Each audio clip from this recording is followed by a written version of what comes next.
Hello everyone, good morning. तो देखिए हम लोग सोल्यूशन के जो है कॉलिगेटिव प्रॉपर्टीज में हैं अभी, और कॉलिगेटिव प्रॉपर्टीज में ऑस्मोटिक प्रेशर। तो ऑस्मोटिक प्रेशर के ढेर सारी टाइप के कैलकुलेशन मैं आपको पहले भी सिखा चुका हूँ, ठीक है ना। टोटल 4 या 5 के 4 केसेस पढ़े थे, तो आप वो इससे पहले वाला वीडियो प्लीज रिवाइज कर लीजिएगा। अगर वो आप वीडियो नहीं देखे हैं तो आपको नहीं समझ में आएगा।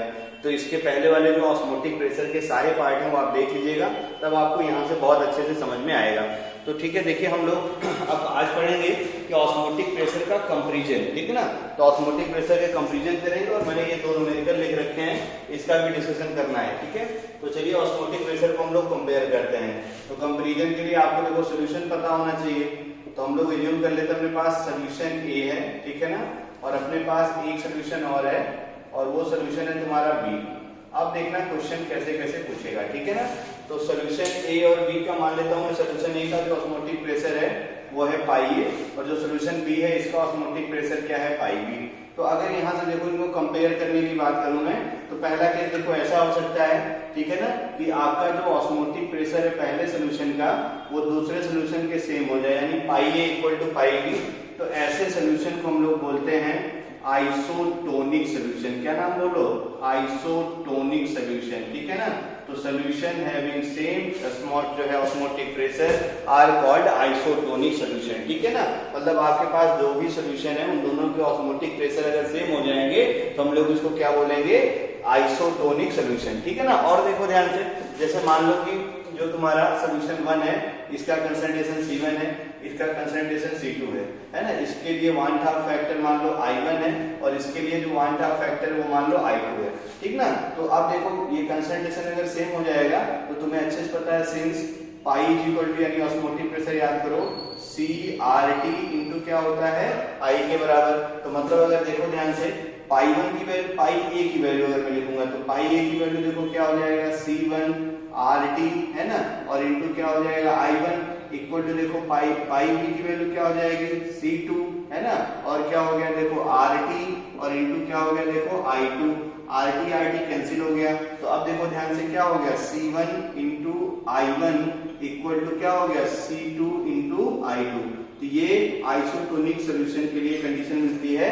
आइसोटोनिक सोल्यूशन क्या होते हैं, ऐसे सोल्यूशन जिसके ऑस्मोटिक प्रेशर क्या होते हैं, सेम होते हैं। ऐसे सोल्यूशन को हम लोग क्या बोलते हैं, ठीक ना, अपना आइसोटोनिक सोल्यूशन। एक काम और देखो यहाँ हो सकता है, ये RT, ये देखना ध्यान से, इफ टेम्परेचर सेम, यहाँ मैंने जब इसको कट किया है, ठीक ना, यहाँ लिख दे रहा हूं मैं इफ टेम्परेचर सेम, ठीक ना। अगर टेम्परेचर सेम है तब तो ये कैंसिल हो जाएंगे, और एंड यहाँ लिख दे रहा हूं मैं, एंड इफ टेम्परेचर डिफरेंट, ठीक ना। अगर मान लो टेम्परेचर तुम्हारा डिफरेंट हो, इफ टेम्परेचर डिफरेंट, तो डिफरेंट टेम्परेचर में देखो टेम्परेचर कैंसिल नहीं होगा, ठीक है ना।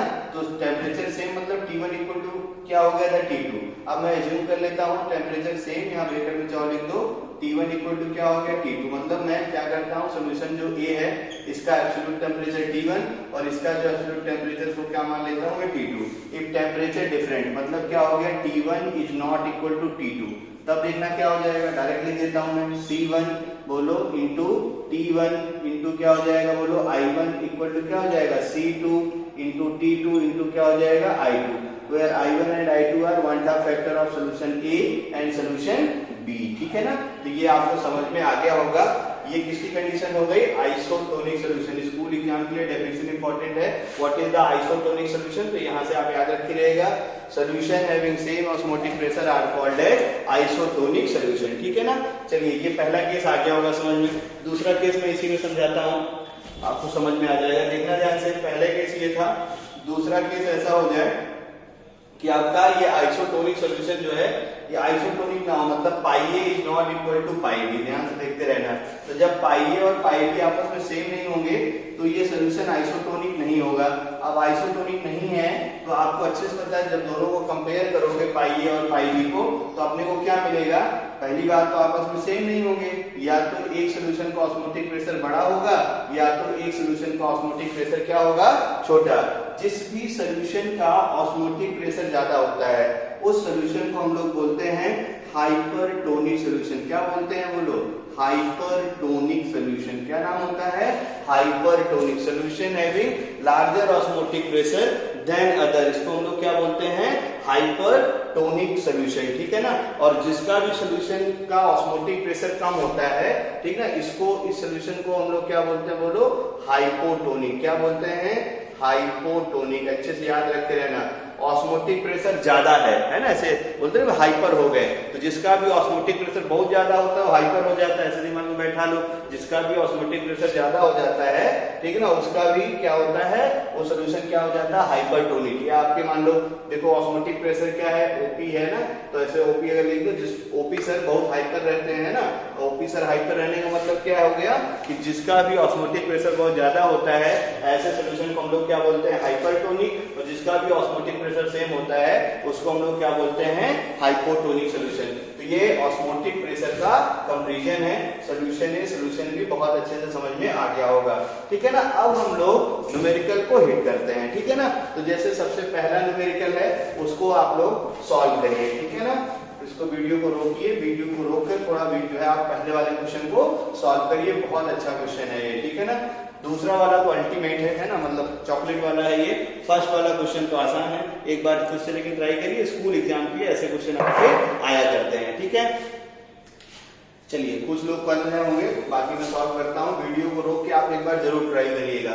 आपको दो सोल्यूशन दे रखा है, 2 मोलर Na2SO4 है, ठीक है ना, और आपको solution isotonic with NaCl solution at, ठीक है ना, आपको दे रखा है 27 डिग्री सेल्सियस इफ Na2SO4 इतना एमएच, और कैलकुलेट ये आपको दे रखा है।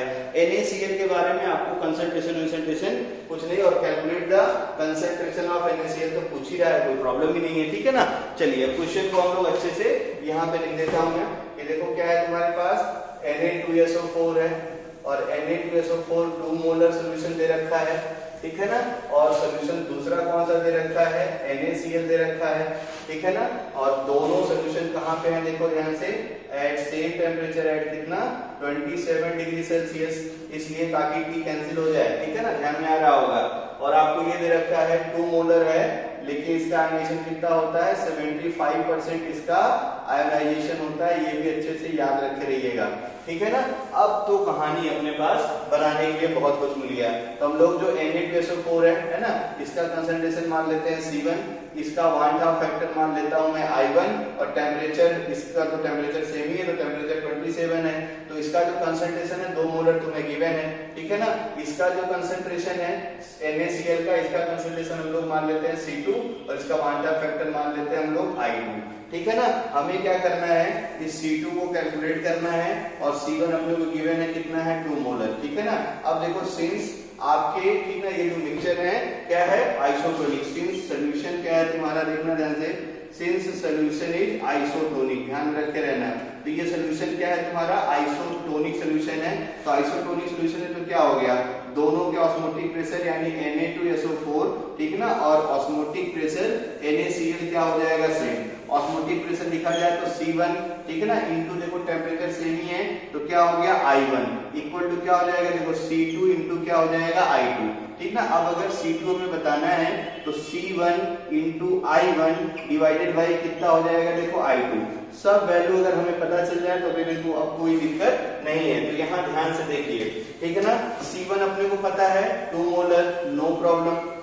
I1 अपने को पता नहीं है। ये देखो स्ट्रॉन्ग इलेक्ट्रोलाइट तो है, लेकिन आप देखो ध्यान से, इसका आयनाइजेशन कितना दे रखा है? 75%, और आपको अच्छे से पता है ये अल्फा दे रखा है। बात की समझे, परसेंटेज अल्फा दे रखा है। तो अब यहाँ पे स्ट्रॉन्ग इलेक्ट्रोलाइट होने के बावजूद भी आप डायरेक्ट I नहीं लिख पाएंगे। I2 की वैल्यू हम लोग आराम से निकाल सकते हैं। तो देखो NaCl के बारे में कोई इंफॉर्मेशन नहीं है, NaCl के बारे में कोई इंफॉर्मेशन नहीं है, तो मतलब हम लोग इसको स्ट्रॉन्ग इलेक्ट्रोलाइट मानेंगे। और स्ट्रॉन्ग इलेक्ट्रोलाइट आपको अच्छे से पता है, उसी केस में I की वैल्यू क्या होती है? जितने आयन होते हैं तो मैं डायरेक्ट लिख देता हूँ, स्ट्रॉन्ग इलेक्ट्रोलाइट है, इसलिए जो I2 की वैल्यू है वो किस किसके बराबर हो गई, 2 के बराबर। समझ में आ रहा होगा सबको, ये देखो फिर से समझ लो, ना समझ याद आ रहा हो तो NaCl एक्वस है, ब्रेक कर लो तो क्या होता है Na प्लस क्या होता है Cl माइनस।